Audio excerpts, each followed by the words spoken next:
Hola comunidad, bienvenidos nuevamente a este su espacio, el Archivo del Horror, un rincón donde las sombras tienen voz y los relatos cobran vida. Antes de comenzar, quiero agradecer profundamente a todos los suscriptores, a quienes comentan y comparten y disfrutan de cada capítulo. Gracias por hacer crecer esta comunidad de amantes del terror. Hoy les traigo una inquietante historia donde el frío no es solo una sensación, sino un presagio de algo más. Del maestro del horror cósmico H.P. Lovecraft presentamos Aire Frío. Prepárense para adentrarse en un relato que congelará no solo sus huesos, sino su alma. Me pides que te explique por qué me da miedo una corriente de aire fresco, por qué tiemblo más que otros al entrar en una habitación fría y siento náuseas y repulsión cuando el frío de la tarde se cuela entre el calor de un templado día de otoño. Hay quienes dicen que reacciono al frío como otros a un mal olor y soy el último en negarlo. Lo que haré es relatar las circunstancias más horribles que he vivido y dejaré que tú juzgues si esto explica adecuadamente mi peculiaridad. Es un error pensar que el horror está inextricablemente asociado con la oscuridad, el silencio y la soledad. Lo encontré en la claridad de media tarde, en el bullicio de una metrópoli y en medio de una pensión miserable, con una casera prosaica y dos hombres fornidos a mi lado. En la primavera de 1923 conseguí un trabajo deprimente e improductivo en una revista de Nueva York, y al no poder pagar un alquiler considerable, empecé a ir de un alojamiento barato a otro en busca de una habitación que combinara una limpieza decente, un mobiliario resistente y un precio muy razonable. Pronto me di cuenta de que solo podía elegir entre diferentes males, pero después de un tiempo di con una casa en la calle 14 Oeste que me disgustó mucho menos que las otras que había probado. Era una mansión de 4 pisos de piedra rojiza que aparentemente databa de finales de los años 40 y decorada con carpintería y mármol, cuyo esplendor marchado y deslucido denotaba un descenso de la opulencia de buen gusto. En las habitaciones amplias y altas, decoradas con un papel imposible y cornisas de estuco ridículamente ornamentadas, persistía un deprimente olor a humedad y un toque de cocina oscura, pero los suelos estaban limpios, la ropa de cama estaba bastante regular y el agua caliente no se enfriaba y se cerraba con demasiada frecuencia. Así que llegué a considerarla al menos un lugar soportable para hibernar hasta que uno pudiera realmente volver a vivir. La casera, una española desalineada y casi barbuda llamada Herrero, no me importunaba con sus chistes ni críticas sobre la luz eléctrica que se apagaba. Tarde en mi habitación del recibidor del tercer piso, y mis compañeros de piso eran tan callados y poco comunicativos como cabría desear, siendo en su mayoría españoles, de un nivel ligeramente superior al más grosero. Solo el estruendo de los tranvías en la calle de abajo resultaba una molestia seria. Llevaba allí unas 3 semanas cuando ocurrió el primer incidente extraño. Una tarde sobre las 8 oí un chapoteo en el suelo y de repente me di cuenta de que llevaba un rato oliendo el penetrante olor a amoníaco. Miré a mi alrededor y vi que el techo estaba mojado y goteaba. La humedad parecía provenir de una esquina lateral que daba a la calle. Deseoso de atajar el problema de raíz, corrí al sótano a contárselo a la casera. Ella me aseguró que el problema se solucionaría rápidamente. El doctor Muñoz gritó mientras subía corriendo las escaleras delante de mí. Ha usado esos químicos. Necesita demasiado para ser doctor. Necesita cada vez más, pero no tiene a nadie que lo ayude. Lo es muy raro. En su estado de ánimo, se pasa el día dándose baños con mal olor y no puede ni excitarse ni entrar en calor. Hace todas las tareas de la casa él mismo. Su pequeña habitación está llena de botellas y máquinas y no trabaja como doctor, pero antes era genial. Mi madre en Barcelona ha oído hablar de él y solo ahora siente que un brazo del fontanero se lastima de repente. Nunca sale, solo en el tejado. Y mi hijo, Esteban, le trae comida, ropa, medicamentos y químicos. Dios mío, el sal amoníaco que usa ese hombre para refrescarse. La señora Herrero desapareció por la escalera que conducía al cuarto piso y yo regresé a mi habitación. El amoníaco dejó de gotear y mientras limpiaba lo que se había derramado, y abría la ventana para que volviera a respirar, oí los pesados pasos de la casera encima de mí. Nunca había oído hablar del doctor Muñoz, salvo por ciertos sonidos como de algún mecanismo de gasolina. Su paso era suave y delicado. Me pregunté por un momento cuál sería la extraña aflicción de ese hombre, y si su obstinada negativa a recibir ayuda externa no sería el resultado de una excentricidad bastante infundada. Ay, reflexioné tribalmente. Una dosis infinita de patetismo en el estado de una persona eminente que ha llegado a su fin. Tal vez nunca habría conocido al doctor Muñoz de no haber sido por el ataque cardíaco que me atacó repentinamente una mañana mientras escribía en mi habitación. Los médicos me habían advertido del peligro de esos ataques y sabía que no había tiempo que perder. Así que, recordando lo que la casera había dicho sobre la ayuda del inválido al hombrero herido, subí a rastra las escaleras y llamé débilmente a la puerta de arriba. A mi llamada respondió en buen inglés una voz curiosa a cierta distancia a la derecha. Una ráfaga de aire fresco me recibió, y aunque el día era uno de los más calurosos de finales de junio, temblé al cruzar el umbral de un amplio apartamento cuya rica y elegante decoración me sorprendió. En este nido de miseria y sordidez, un sofá plegable cumplía ahora su función diurna de sofá, y los muebles de caoba, las suntuosas cortinas, los cuadros antiguos y las sobrias estanterías denotaban el estudio de un caballero más que el dormitorio de una pensión. Entonces vi que en la habitación del recibidor de arriba, la cuartilla de botellas y máquinas que había mencionado la señora Herrero era un simple laboratorio del médico, y que su vivienda principal se encontraba en la espaciosa habitación contigua, cuyas cómodas alcobas y un amplio baño contiguo le permitían ocultar a todos los tocadores y los aparatos solitarios molestos. El doctor Muñoz sin duda era un hombre de cuna, cultura y discernimiento. La figura que tenía ante mí era baja, pero exquisitamente proporcionada, y vestía un traje algo formal, de corte y ajustes perfectos. Un rostro de alta alcurnia, de expresión autoritaria, aunque no arrogante.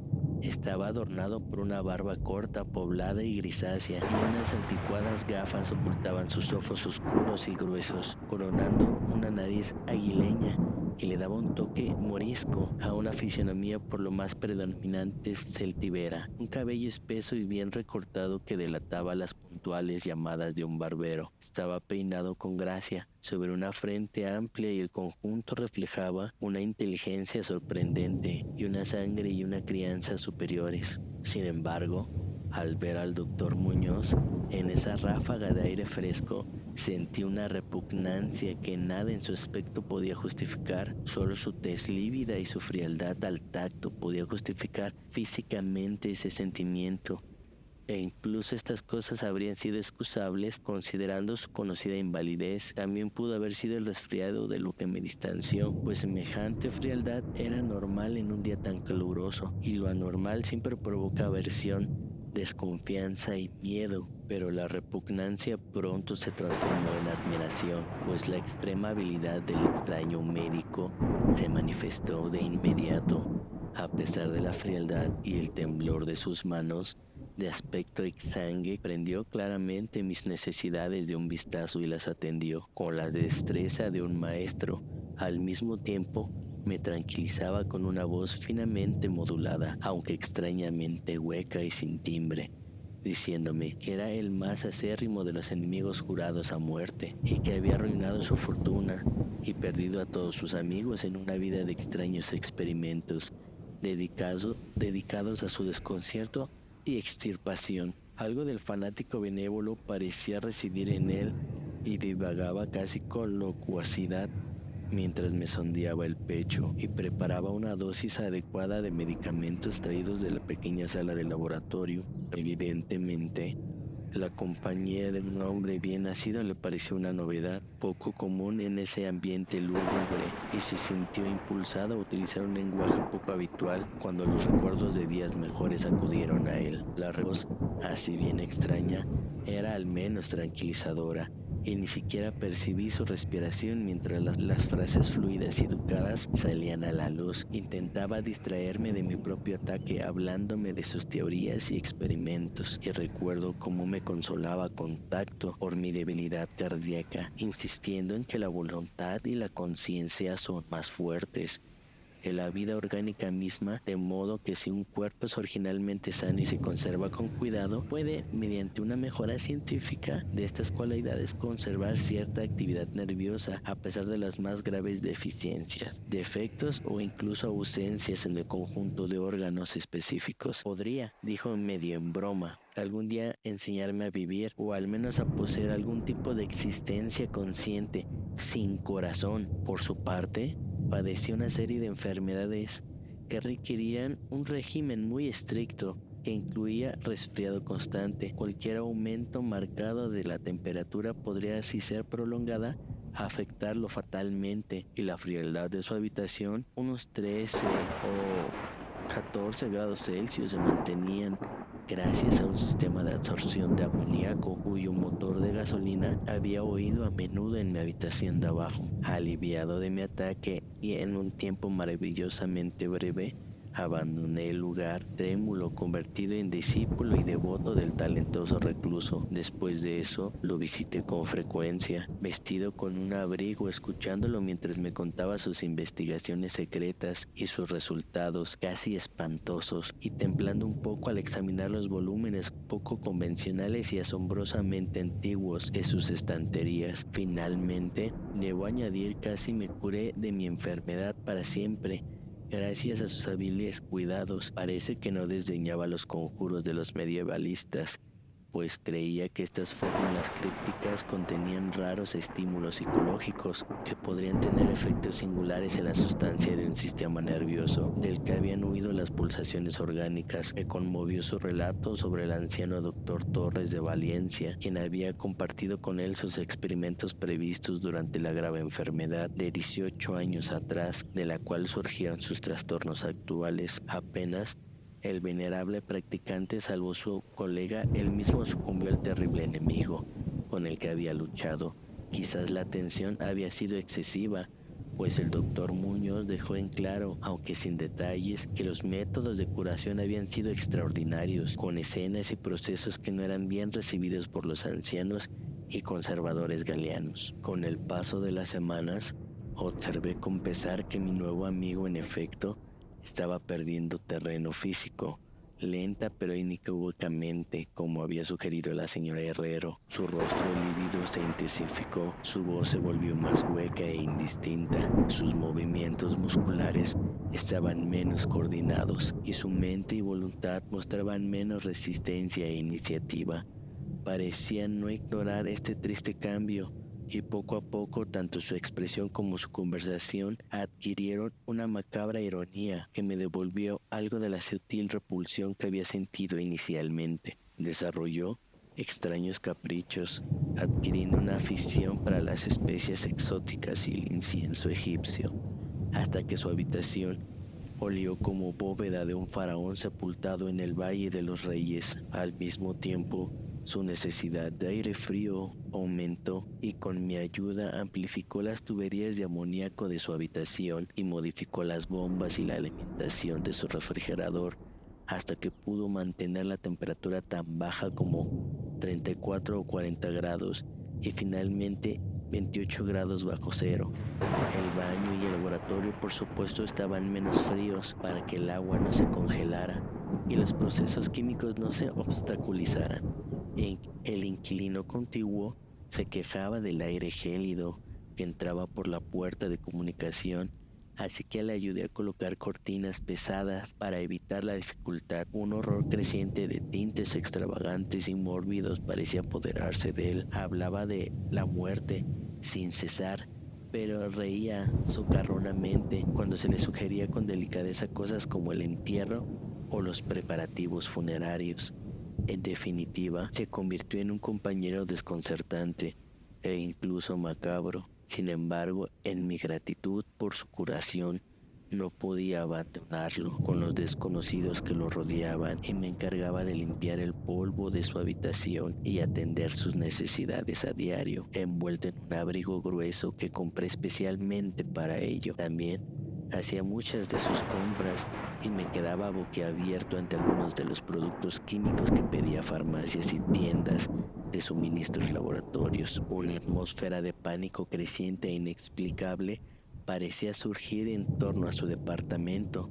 Toda la casa, como ya lo había dicho, olía a humedad, pero el olor en su habitación era peor. A pesar de todas las especies, el incienso y los penetrantes productos químicos de los baños ahora incesantes que insistía en tomar sin ayuda, percibí que debía de estar relacionado con su dolencia y me estremecí al pensar en cuál podría ser. La señora Herrero se santiguó al mirarlo y me lo entregó sin reservas. Ni siquiera dejó que su hijo Esteban siguiera haciéndole los recados. Cuando le sugerí otros médicos, el paciente montaba en cólera, tanto como se atrevía a albergar. Evidentemente temía el efecto físico de una emoción violenta, pero su voluntad y fuerza de voluntad crecían en lugar de menguar y se negaba a permanecer en cama. La lasitud de sus primeros días de enfermedad dio paso al regreso de su ardiente propósito, de modo que parecía a punto de desafiar al demonio de la muerte. Junto con este antiguo enemigo se apoderó de él. El pretexto de comer, siempre curiosamente parecido una formalidad en él, prácticamente lo abandonó y solo la fuerza mental parecía salvarlo del colapso total. Adquirió la costumbre de escribir largos documentos que sellaba cuidadosamente y llenaba con mandatos para que los transmitiera después de su muerte a ciertas personas que él nombró, en su mayoría indios orientales cultos, pero incluyendo a un otro era célebre médico francés, ahora considerado generalmente muerto, y sobre quien se habían susurrado las más inconcebibles. Casualmente, quemé todos estos papeles sin entregar ni abrir. Su aspecto y su voz se volvieron absolutamente aterradores y su presencia casi insoportable. Un día de septiembre, verlo inesperadamente le provocó un ataque epiléptico a un hombre que había venido a reparar una lámpara eléctrica de escritorio, un ataque para él que prescribió medicamentos eficazmente, manteniéndose bien oculto. Ese hombre curiosamente había pasado por los terrenos de la Gran Guerra sin haber sufrido un susto tan profundo. Entonces, a mediados de octubre, el horror de los horrores llegó con una rapidez pasmosa. Una noche alrededor de las 11, la bomba del refrigerador se averió, de modo que en 3 horas el proceso de enfriamiento con amoníaco se volvió imposible. El doctor Muñoz me llamó golpeando el suelo y trabajé desesperadamente para repararlo. La herida, mientras mi anfitrión maldecía en un tono cuya voz se mide con un sonido sordo indescriptible. Sin embargo, mis esfuerzos de aficionado resultaron inútiles y cuando llamé a un mecánico de un taller cercano que abría toda la noche, supimos que no se podía hacer nada hasta la mañana siguiente, cuando habría que conseguir un pistón nuevo. La rabia y el miedo del moribundo ermitaño, creciendo hasta alcanzar proporciones grotescas, parecían estar a punto de destrozar lo que quedaba de su cuerpo debilitado, y en una ocasión un espasmo le hizo taparse los ojos con las manos y correr al baño. Salió a tientas con la cara vendada y nunca más volvía a verle los ojos. La frialdad del departamento disminuía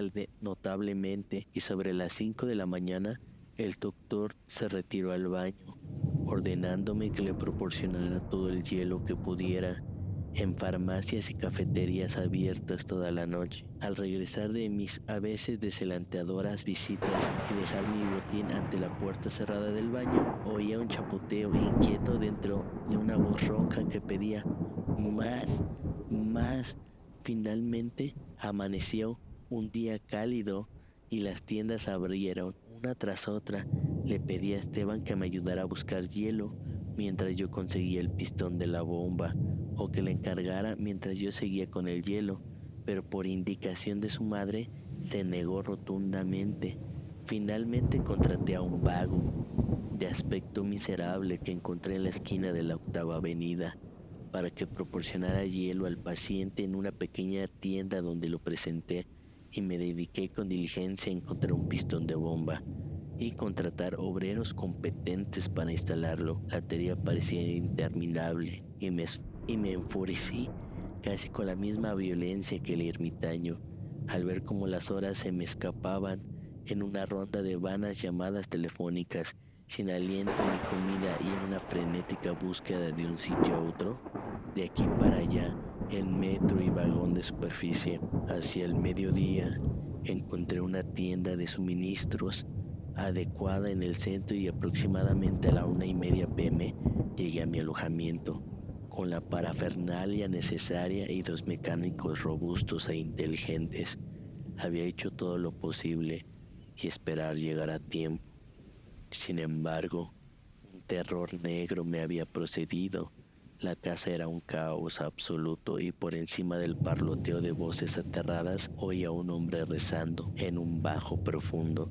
Había cosas diabólicas en el aire y los inquilinos rezaban sus rosarios al percibir el olor que provenía de debajo de la puerta cerrada del doctor. Al parecer, el holgazán que había alquilado huyó gritando con los ojos enloquecidos poco después de su segundo reparto de hielo. Quizás por excesiva curiosidad, claro que no pudo haber cerrado la puerta tras él. Sin embargo, ahora estaba cerrada, presumiblemente desde dentro. No se oía ningún sonido dentro, salvo un goteo lento y espeso sin nombre. Tras consultar brevemente con la señora Herrero y los obreros, a pesar del miedo que me roía en el alma, aconsejé echar abajo la puerta, pero la casera encontró la manera de girar la llave desde fuera. Con un mecanismo de alambre, previamente habíamos abierto las puertas de todas las demás habitaciones del pasillo y abierto todas las ventanas hasta arriba. Ahora, con la nariz protegida por pañuelos, invadimos temblorosos la maldita habitación sur que resplandecía con el cálido sol de la primera hora de la noche. Tras conseguir de rastro oscuro y viscoso conducía desde la puerta abierta del baño hasta la puerta del recibidor y de allí al escritorio, donde se había acumulado un charquito terrible.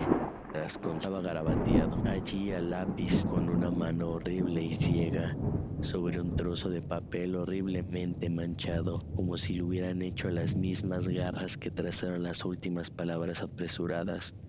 Luego, el rastro conducía al sofá y terminaba de forma indecible. Lo que había o había estado en el sofá no puedo ni me atrevo a decírtelo aquí, pero esto es lo que descifré temblando. Tras con lo que había o había estado en el sofá, no puedo ni me atrevo a decirlo por aquí, pero esto es lo que descifré temblando en el papel pegajoso antes de sacar una cerilla y quemarlo. Lo que descifré aterrorizado mientras la casera y 2 mecánicos salían corriendo frenéticamente de aquel lugar infernal para balbucear sus historias incoherentes en la comisaría más cercana. Las nauseabundas palabras parecían casi increíbles bajo aquella luz amarillenta, con el traqueteo de coches y camiones que ascendían ruidosamente desde la concurrida calle 14. Pero confieso que las creí entonces. Creo sinceramente no lo sé. Hay cosas sobre las que es mejor no especular. Lo único que puedo decir es que detesto el olor amoníaco y me mareo con una bocanada de aire inusualmente fresco. En fin, decía ese garabato repugnante. Ha llegado. Se acabó el hielo. El hombre miró y salió corriendo. Cada minuto hace más calor y los tejidos no se pueden durar. Supongo que ya sabes lo que dije sobre el testamento, los nervios y el cuerpo preservado después de que los órganos dejaran de funcionar. Era una buena teoría, pero no podía mantenerse indefinidamente. Hubo un deterioro gradual que no había previsto. El doctor Torres lo sabía, pero la conmoción lo mató. No soportó lo que tenía que hacer. Tuvo que llevarme a un lugar extraño y oscuro. Cuando escuchó mi carta y me cuidó de nuevo, y los órganos nunca volverían a funcionar. Tenía que hacerse a mi manera, preservación artificial, porque verás, yo morí hace 18 años. As, as, as, as, as, as, as, as, as, as, as, as, as, as. Así concluye Aire Frío, un recordatorio de que no siempre la muerte llega con fuego y destrucción. A veces llega con un soplo helado. Gracias por acompañarnos en otro viaje a través de la oscuridad. No olviden dejar sus opiniones en los comentarios y sugerir qué historia quieren escuchar en los próximos capítulos. Recuerden, el archivo del horror. Cada historia es una puerta y ustedes deciden si abrirla o no. Hasta la próxima, si es que logran dormir. Hasta